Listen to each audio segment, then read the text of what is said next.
Hirap to arrange an interview with you.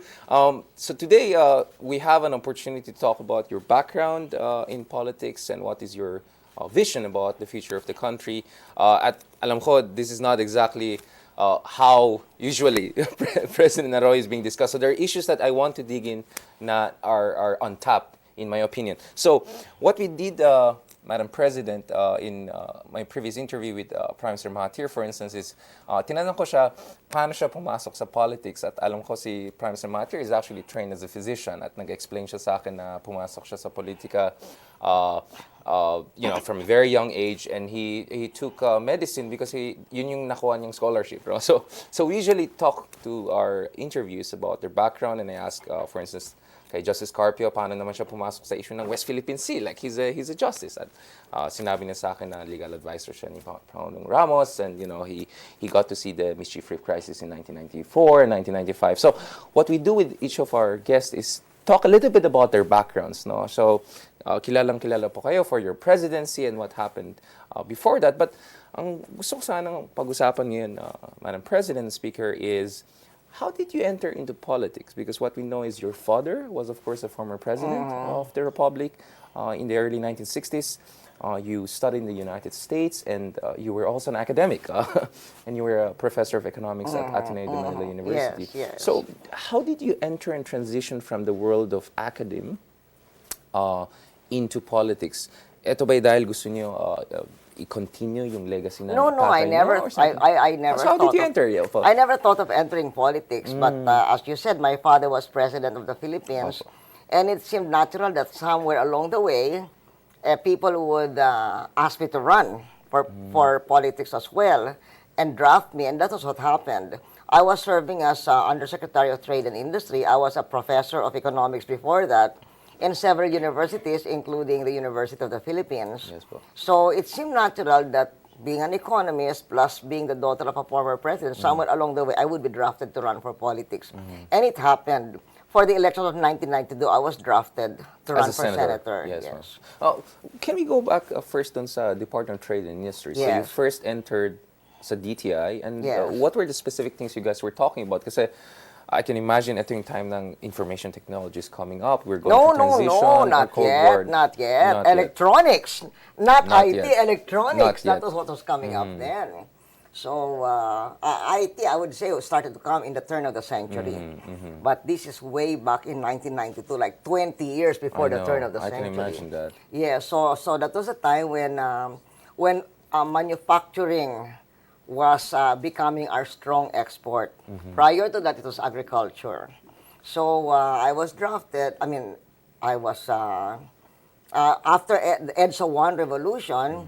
Since I had been part of the EDSA 1, I was recruited. I became first assistant secretary, and then undersecretary of Trade and Industry, and well, we were able to, for instance, at that time, increase our garment export to what was then a stupendous $1 billion, because before that it was much less than that. And we were able to get out of dependence on agricultural products like coconut oil. So we were diversifying, nagda-diversify tayo. And of course, ito yung dulo ng Cold War, so we're moving towards new economic globalization, and then of course WTO will come in few years. Yes. So At ito that yung time, zeitgeist. correct. Yeah. But that was in 1986, and then during that period, I helped to craft the new tariff reform program of the administration of then President Corazon Aquino. And that was also the time when the Department of Trade and Industry negotiated the Uruguay round of the General Agreement on Tariff and Trade, which later on was ratified in 1995 when I was already senator to organize the WTO. So that was the beginning. That was the beginning of the heyday, of globalization. So you were there in the action. Yung isa pa is, usually ang ating mga presidents, eventual presidents, ay background nila either they're celebrities or lawyers, right? So kayo po, I think, was the first economist that entered. Well, not exactly. My father was a doctor of laws, but also a doctor of economics. So he was an economist too, and that's the reason why he was the first president to We oversaw the devaluation, right? During his correct. period, The yes. devaluation was part Yes. of his liberalization and deregulation.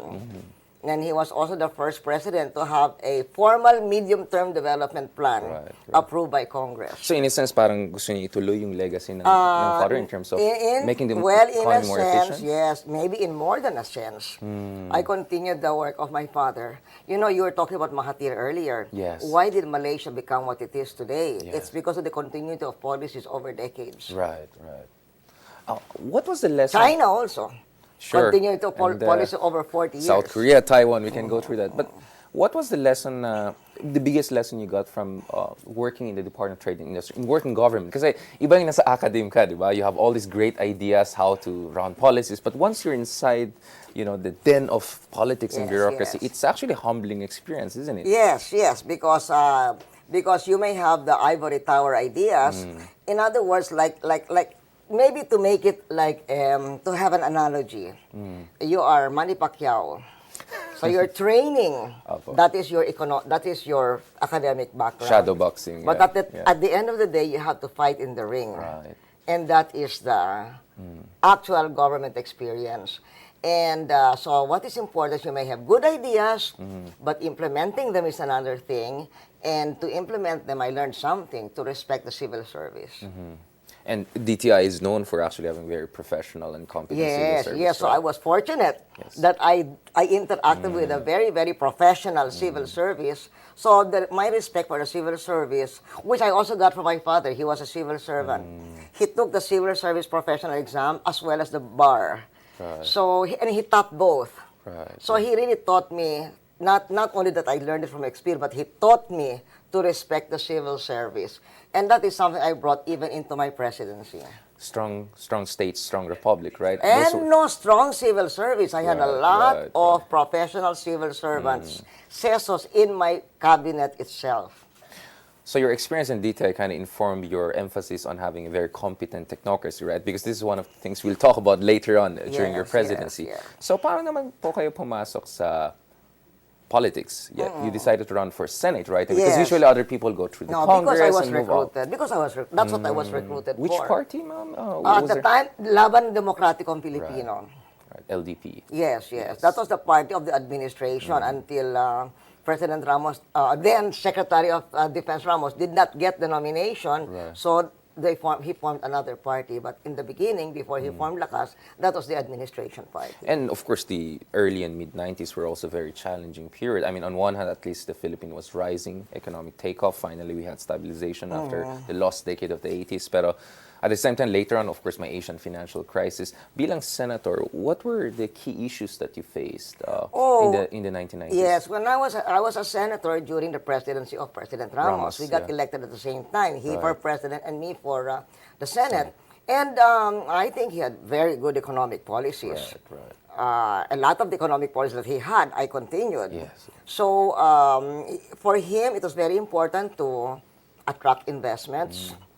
And to attract investments, it was very important to have a good macroeconomic framework, macroeconomic environment, and that meant structural reform and legislation. And since I was an economist, I was elected as chairman of economic affairs, and I did a lot of the economic legislation of the Ramos administration. In sync ba kayo? Yes. During back then, yeah. We think very similarly with regard to economic policy. Which is interesting kasi usually understanding sa atin is the Senate should criticize always the government administration. It's Yeah. supposed to be kind of an adversarial relationship. Checks and balances understood in that way. But at the same time, that wasn't how I saw the job of a legislator. Number one job of a legislator is to legislate. right. And then second job is to oversight. And that's where the Of fiscalization course, yeah. comes in. So you were really in sync with President Ramos. Yes. There were some issues that we did oversight function on. There was this like for instance that 349 controversy and things like that. So we check what happened to the regulatory regime, how come that happened, things like that. But those were because there were burning issues of the day that the people wanted us to address. So your oversight function ang pumasok siya. But Madam President, So did you have ambitions to run for the presidency No, eventually when you were in no, Senate, not at or parang all. that was already enough? Yeah. I never thought of that at all. But the Yeah. thing is, when I ran for re-election, as I said, we first were elected, President Ramos and I together. Then when I ran for re-election, I topped the elections. Right, right. Maybe because of the economic legislation I had been doing.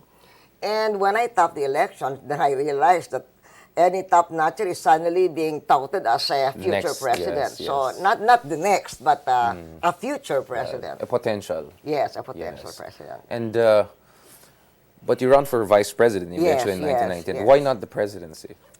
If I may ask? Well, You felt it's too early? You felt No, it's because number one, you need to have resources. And you need, at that time, if you're going to have resources, you need to either have the support of the Ramos administration or your own independent resources or the support of the Catholic Church. Right. Those were the big power brokers at that time. And President Ramos had chosen Joe de Venecia. Right. I think the Catholic Church more or less chose Fred Lim together with Cory. And of course, Erap had his own independent Views, means. yeah, So yeah. I had none of the three. And views. Independent views also. I had none of the three. Right. And Speaker Joe de Venecia, when he was asked by President Ramos, or when he was chosen by the selection process to be the candidate for president of the administration then, he asked me to run for vice president with him. So that's how it happened. And you eventually became the president, but Yes.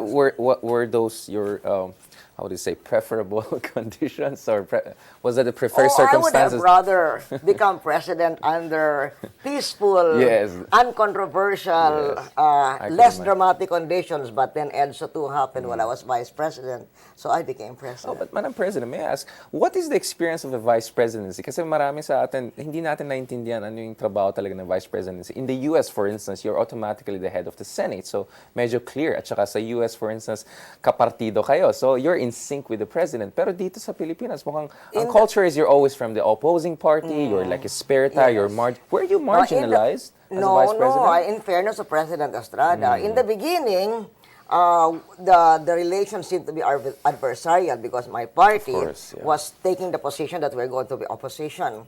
But some mutual friends in the business community said that we should Work get together, together. And in any case, they arranged a meeting between him and me. That was already quite not very early in his term.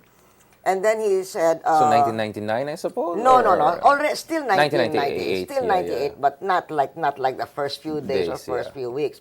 And he said, and then I suppose this, if I recall right, this common friends were saying that we should work together rather than be adversarial. And he said, you know, my most of my cabinet positions have been filled up, and he was talking about things that probably were supposed to be identified with me on Right. trade, NEDA, things like that. Right. So the only thing I have remaining is the SWD. Would you take that? Yes, of course. I could So imagine. that's how that happened. So in fairness to him, he did not marginalize me, and I became Secretary of Social Welfare. So there's a way that the vice presidency and the presidency can work together, no, for the purpose of national interest, I suppose. Yes. There can be a way, but once I became part of the team, I had to become part of the team. And So teamwork. Yes. Teamwork, When the EDSA DOS was beginning to happen, and at the time when Cardinal Sin called for the resignation of President Estrada, and I called up President Cory then, I was abroad, Opo. and she said that I should resign. So I had to make a clean break. I could not be hitting the president while I was part of his team. Yeah. And even when I made my clean break, I avoided hitting him. So you were part of EDSA 1, I suppose. Yes, that's how so I became. How did it feel? That's how I became assistant secretary and Right. then undersecretary of trade So and ano industry. yung sense yun na meron na naman ulit EDSA? Like, did you feel that this is a kind of a correct continuation of the EDSA 1? Like, ano yung sense niyo po? Not I just want to necessarily. understand Not that, necessarily. But it happened. It was the confluence of events. Like I don't. How put? I didn't wish for it to happen, but it happened. because I would rather have peaceful transitions rather Yes. than tumultuous transitions. And constitutional, not extra constitutional as much as Although possible. that was constitutional, because since I was a constitutional Right, heir, right. I came in. So it was not extra constitutional. But of course, I mean, I just want to go back to this again. Dahil economist kayo, we were also dealing with the Asian financial crisis. That was in 1997. 1998. But that left 1997, some... and that's why, let me put it this way, President Ramos had the correct economic policies because we weathered the crisis. Right. We did suffer Parang hindi negative katulad growth ng ibang rate. bansa, no? We did suffer negative growth rate though in 1998. Right. So, So, but nag-recession still, tayo. yes, but still, I would say that all in all, I mean, I don't think we collapsed like Like Indonesia, for instance. Yes, I think yes, there was yes, like yes. close to 20% yes, contraction, yes, right? yes, And yes. it created Now we had a horrible, small yeah. negative. Yes. Very small negative. But do you think that for instance, the succeeding administration continued the proper macroeconomic policy of the Ramos administration? And as a vice president, alam ko nasa DSWD Well, po kayo, in the case of President Estrada, it was a very short period, so there was no radical change. There was no radical change from President Ramos's time. Perhaps, maybe the only economic problem, maybe the only Departure, problem was yeah. the deficit. The deficit was really yawning. Right. But otherwise, the economic policies were the same. And so, and I must say that our economic policies have really been largely the same, under the same general trend. So I think that that's one of the reasons why we're able to be where we are today. It's a cumulative effort. Right. Madam President, permit me this, kasi napansin ko over the past 30 years, parang may trend, no? So someone comes with big promises and it doesn't work, then a lady becomes the president and she has to fix all the problems. That's what happened with President Gloria Aquino. And then in your case, again, you have political instability, you have fiscal deficit, etc. So when you became the president, you also had to deal with all of these problems, like stabilization of the politics, macroeconomic reforms. Was it like a deja vu? Was like, am I going through what also Cory was going through? A lot of it really was, oh my gosh, it's lightning striking twice. Yung parang deja vu, right? Yes, yes. It's So how did you cope lightning with the fast. challenge? Like parang you have double challenge, political stabilization, macroeconomic you polarization know, of the society. I'm a person of great faith. So I believe very much in divine providence. So where the Lord puts me is where I should be, and I do what I can. Because I notice you're quite stoic. I mean, I don't... yes, I mean, I compared am. to the president, especially now, is a very passionate guy. Parang napansin niyo. I mean, I was a young kid, but from... Ang naalala ko is you were very stoic even under very difficult conditions. Stoic and Spartan. Right? I can imagine that. So, yun nga, may deja vu. So why did you decide to run for presidency again in 2004? Did you feel that you had to really continue the right policies? Yes. I was thinking of not running anymore, but the problem was that in spite of the fact that I had pulled myself out of the political contest, there were still elements that tried to destabilize the economy and the country politically.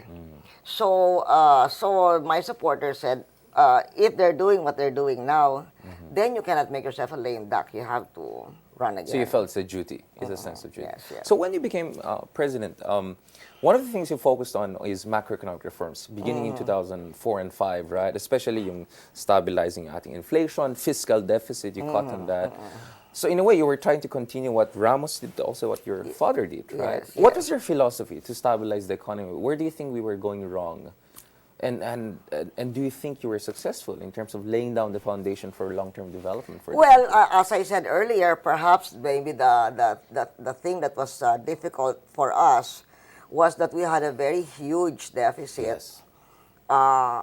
Actually, let's just put it So this tuloy-tuloy way. pa rin siya. During the time of my father,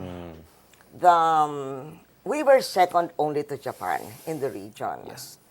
And that's why Asian Development Bank was here, right? They Yes, decided to put it here, correct. not in Korea, not in Tehran, but here. That's what people forget, right? Correct, Yeah. that's right.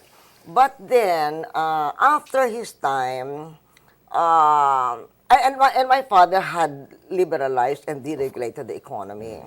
But after his time, not immediately after his time, but the next By the decade, 70s, yeah. by the 70s, our economy became more controlled again. And at that time, the other economies were becoming export-oriented, competitive. Right. They started to grow faster than the Philippines. I'm not saying that we didn't grow, but they grew faster. So they overtook us, Japan, Korea, Taiwan, Singapore, Malaysia, yeah. They overtook us. And Thailand, So that, even Thailand, by the, yes, Thailand. So that by the time that the Argentine crisis happened in 1983, The debt crisis. all of yeah. Asia was spared except the Philippines. Yeah. We were the only ones who suffered from that At Argentine nag-collapse, crisis. yung collapsing economy natin. That's right. And then what is the chicken, what is the egg, I don't know. But then that was also the time of the EDSA 1. Right. So President Ramos did a lot to stabilize the economy. He went back to the competitiveness, globalization, etc. Export-oriented industrialization. But what happened was that the weakness of our economy, a fundamental weakness was there, which was the fiscal instability. And Anong dahilan dyan, Madam President? Why do you think we always had this yawning fiscal deficit problem? because people never like to Overspending? have taxes. Oh, Yeah. people never like to have taxes. And tax collection was weak. Yes. People never like taxes to increase. So our tax effort started to go down since the Asian crisis. Yeah. So even if we survived, our tax effort started to go Because I know down. it was so around those were things that are not on the surface, but they were happening. So by the time that I ended up with the EDSA DOS, our debt, our consolidated public sector debt was bigger than our GDP. And that is very fiscally unstable. Medyo And that is tumultuous. Yeah, medyo Greek That style, is really yeah. really a tumultuous period. Kasi I remember yung ating tax effort was around 14.5% during Ramos, and he went down to, I think, 11.5% Yes, that's right. during Estrada. So That's right. That was a huge institutional Every problem. year it was going down by Yes. one. Every year it was going down by 1 percentage point.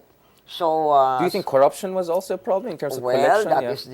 that is what conventional wisdom analyzes. Yes. Now, President, can I get you on the record on this? Because I think we're on the same board now. The 70s were actually a lost decade in terms of economic I development. don't want to pass judgment. I just want to say that in the 1970s... But we were left behind, right? I mean, this is I the just time. want to say that in the 1970s, the other countries that became called the Asian Tigers grew much faster than the Philippines. And you felt that the way to correct They were, and their policy was to become competitive.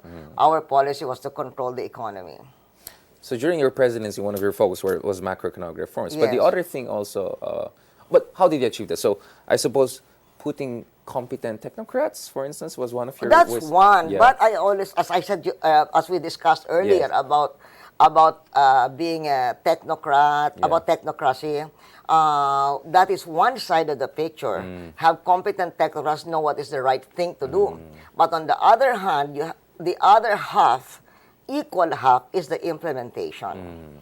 And that is not always the strength of a technocrat. At sa tingin nyo, Madam President, that was one of your main legacies of your presidency, yung focus on macroeconomic stabilization?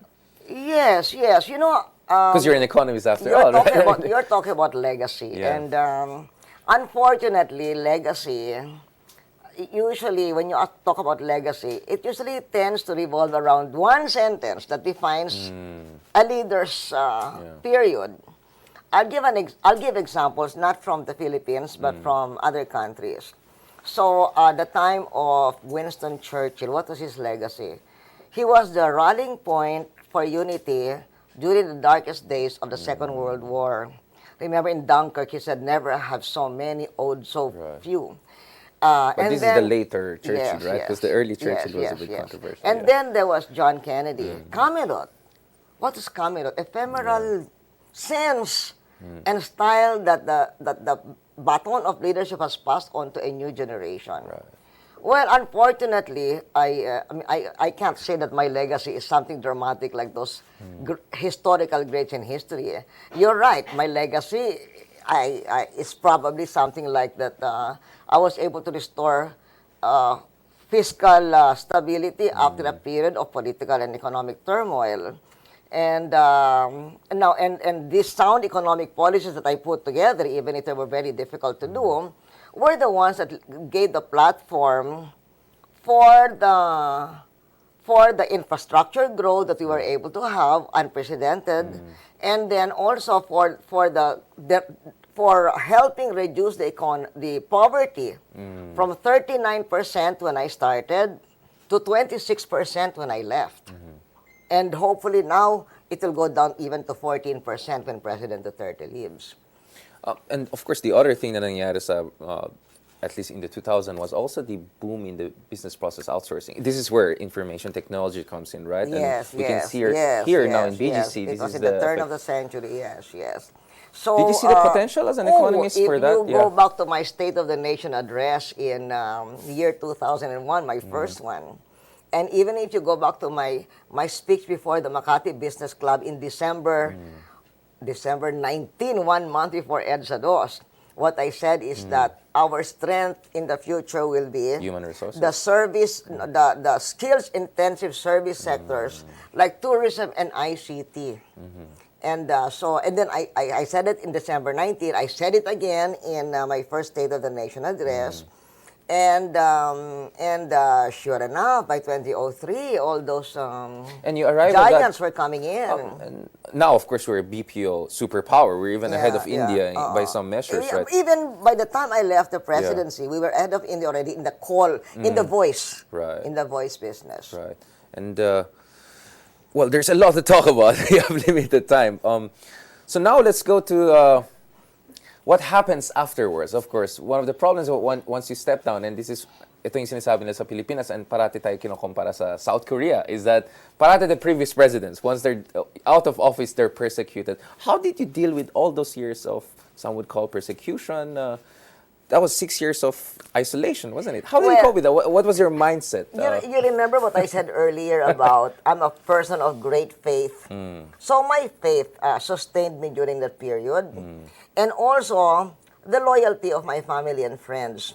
You know, some of my friends, for instance, some of my former colleagues who are now friends, they would say that my days of detention in the Veterans Memorial Center were the days that separated the friends from the wheat colleagues, from the shaft, whoever, yes. And I am very proud that I was among those who were the veterans identified as friends, as real friends.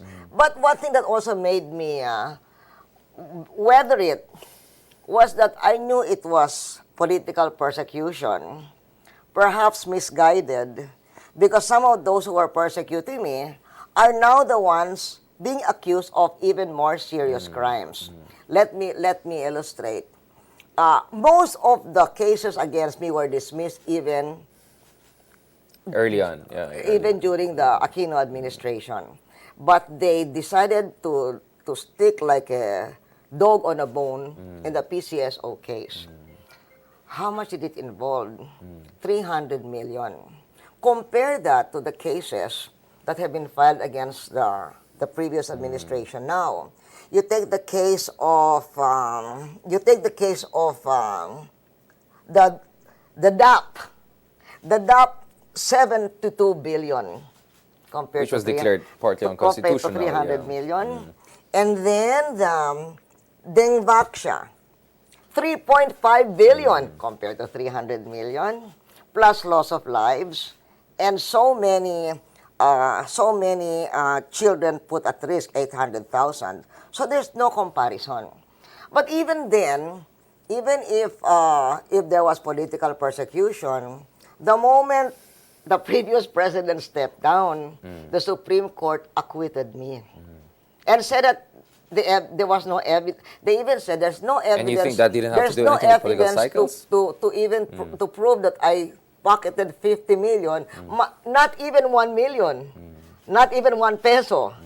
And you know, not only that, I won by a vote of 14-1.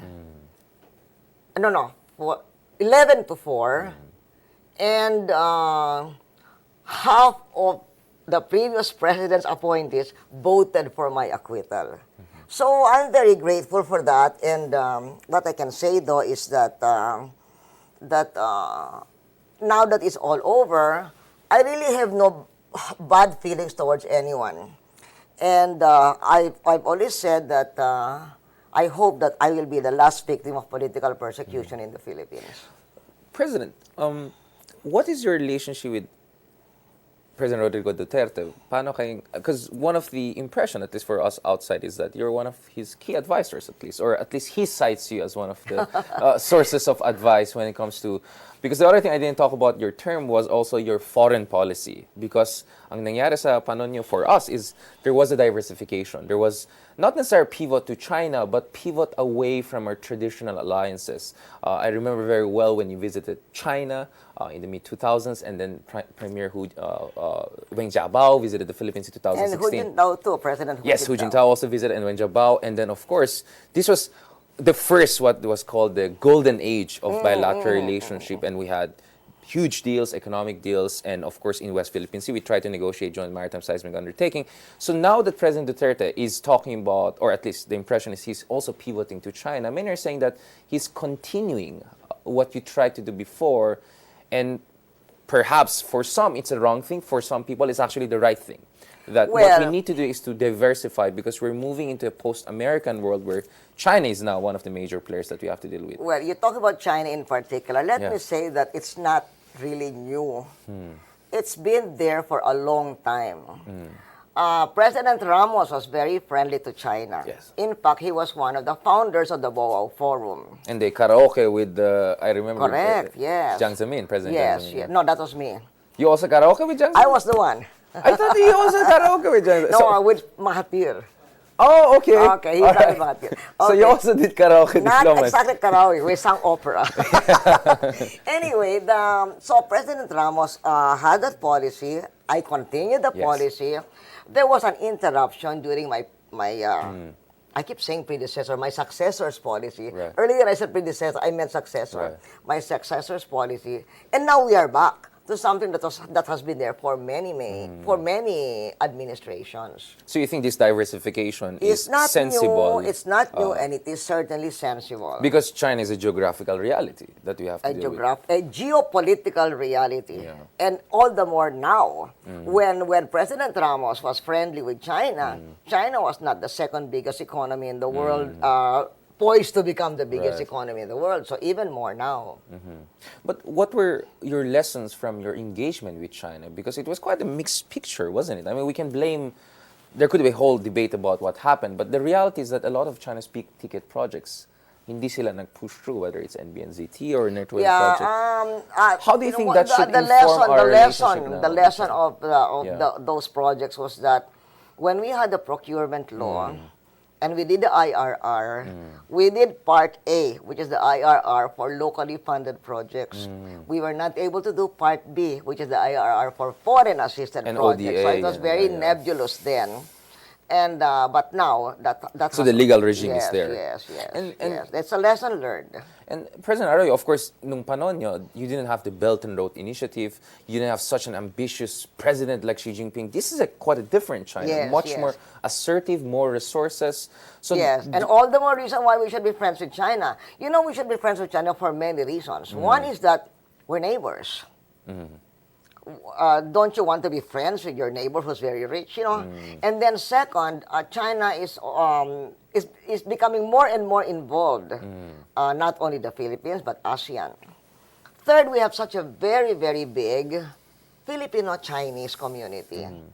And they're very important in our economy. And so therefore, they're very familiar with China. And society and culture. So it's natural to deal with China. And then fourth, China is very much on top in technology and infrastructure, and that's what we need for our development. I mean, one reason na-interview ko si Prime Minister Mahathir was because he was a bit warning about na there's nothing wrong with engaging with China, but you have to have certain red lines and caveats. Aren't you worried about this issue of debt trap, that our contracts with You know, China it's are... funny, when we're borrowing from America, from Japan, nobody's talking about debt trap. Then we borrow from China, they talk about the debt trap.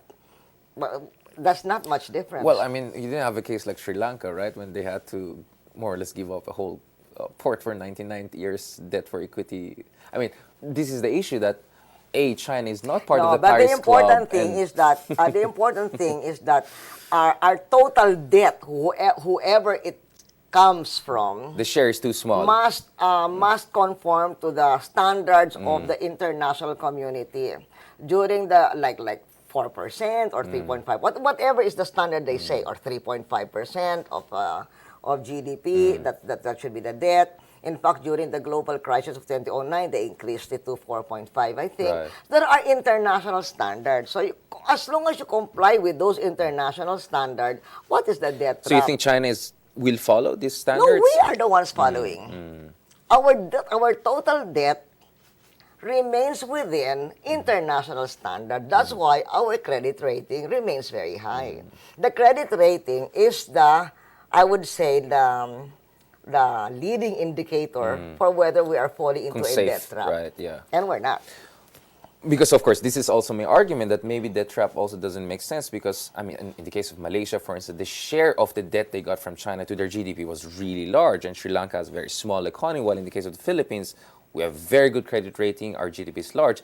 And I'll be honest, feeling the Chinese investment might not be as big as many people expect. Or It's getting bigger. It's getting bigger. So what is your expectation? During prior to the Duterte administration, there were more Philippine investments in China than Chinese investments in the Philippines. But if you talk about only the period of the Duterte administration, just the flows, not the cumulative investments, more Chinese investors have been coming in. But I'm talking about Philippine big-ticket investments infrastructure projects, not the private capital. No. We're not talking about infrastructure only. We're talking about private capital. Yes. But that was also steady during the Aquino administration, wasn't it, President? I remember the private inflow from during even the previous administration was quite steady. But of course, the big issue ang sinasabi ni Paolo Duterte I don't know what big Chinese investments came during the previous administration. Not big ticket infrastructure projects, but private investment. So you're confident. During my time, for instance, I could point a big Chinese investment. State Grid came in. Of course, yeah. 40% stake, if I'm not mistaken. Yes, right? $4 billion. Right. So that's equity. And they would have put more, except that we have our restrictions on utilities. So don't you have worries, President, in terms of national security consideration? I mean, Secretary Pompeo of U.S. was here the other month, and he said that ingat kayo sa China with the 5G Huawei. This but could then if you're going to compromise. look also at the percent of Chinese investments in the Philippines compared to other countries, especially cumulative, they're just starting now. Yes, very small. So the base is very small, and you're optimistic that they'll move up and that they'll follow also the international standards when it comes to investments. No, wait. We're talking about, when I talked about international standards, I was talking about loans. The ODAs. ODA and commercial international loans, that they can only be a certain percentage of GDP. That's for us to follow, not for China to follow. And our loans coming in have to be only a certain percentage of GDP. Now, international standards of, it's not international standards we're talking about. We have our laws on investments. And that's why all these Chinese businessmen are here now in the Boa Forum. They want to know what are our laws on investments. Right. And they cannot come in if they do not comply with the laws. You know, there's ownership requirements and land ownership requirements and all of that, and what industries they can enter. They have no choice but to follow our laws. Right. And of course, the other side of the coin is, that's why we cannot compare to US and Japan, is that we have territorial disputes with China, right? Yeah, they are next door neighbor. So how do you think is the best way to deal dun sa mga disputes natin sa West Philippine Sea? Don't you think that that should complicate our economic relationship? We should consider our relationship with China as multifaceted. Not only one facet. That And compartmentalized. Yes. No, multifaceted. There's a political aspect, security aspect, economic aspect, cultural aspect, and then and deal with calibrate those different facets in a way that serves mutual benefit. You had JMSU during your period. Do you think Yes. something similar should be done under President Yes, Duterte? yes. So are you for joint exploration or development as a way yes, forward? yes, Don't you I think it am. will undermine our You sovereignty? know, Gulf of Thailand. My model at the time was the Right. Gulf of Thailand. Malaysia and Thailand Right. had a dispute. And it was during one of our ASEAN summits when chatting, Right. we were, one of the leaders asked Taksin, what do you do about your territorial dispute? Oh, they're still there, but we do joint projects. So you think that's the way forward? Madam President, what is your relationship with President Duterte? Do you advise him on foreign policy issue in China? At least that's the impression Well, that we have from the outside.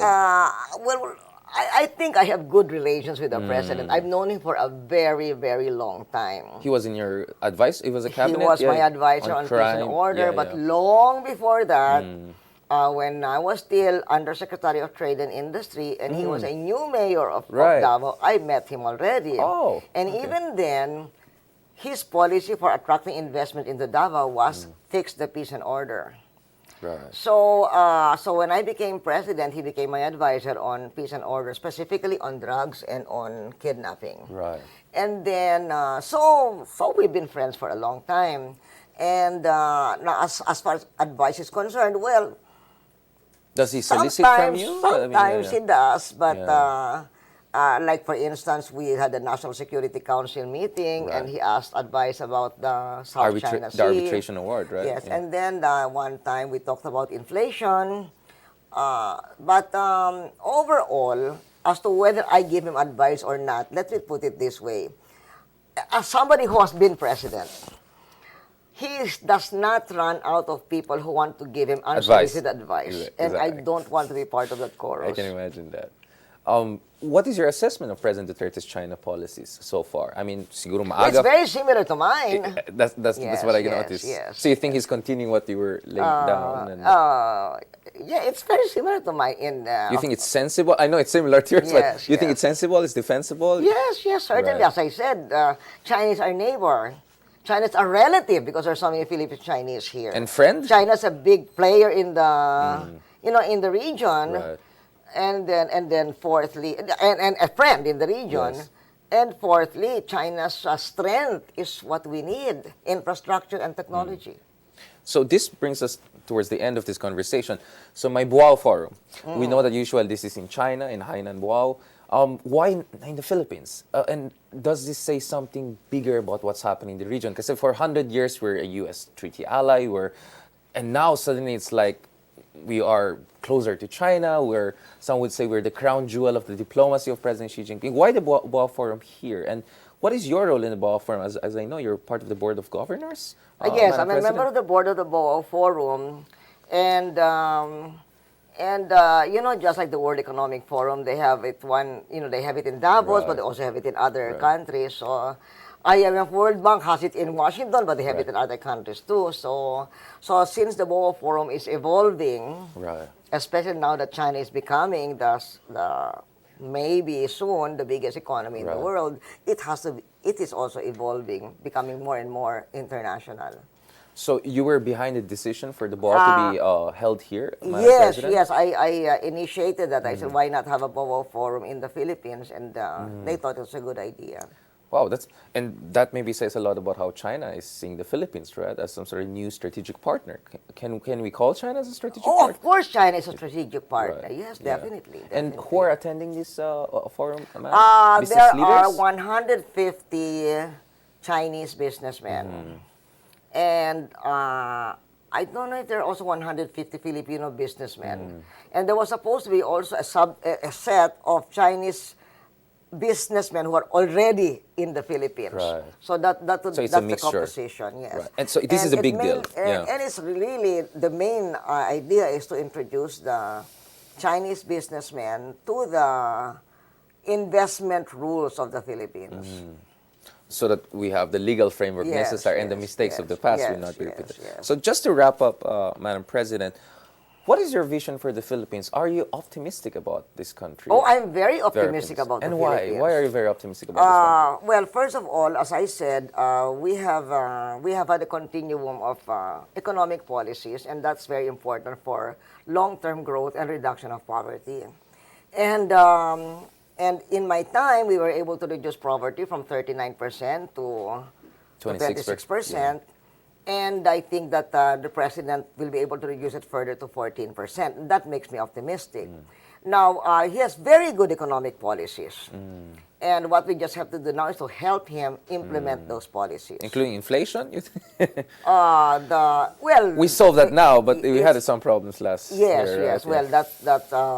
Well, so it's been solved. And in any case, that's why I keep saying that that implementation is very important, because there can be sound economic policies, but the speedy implementation is important. And what makes me also optimistic is the fact that as Speaker now, I had the opportunity to interact with many young congressmen.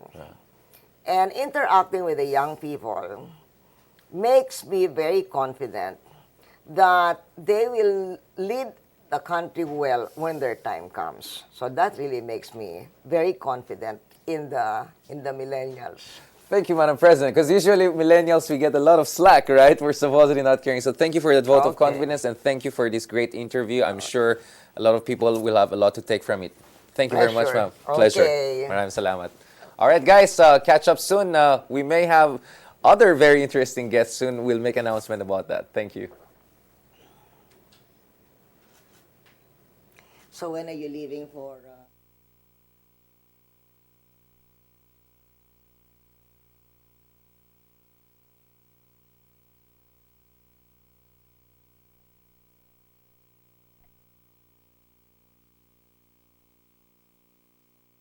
Like, don't worry, I just have to go through that. Because if I didn't ask certain questions, then I would get them. Maraming salamat, ma'am. Let's keep in touch. Yeah, thank you so much. We may have the president soon also here. So this sets the tone very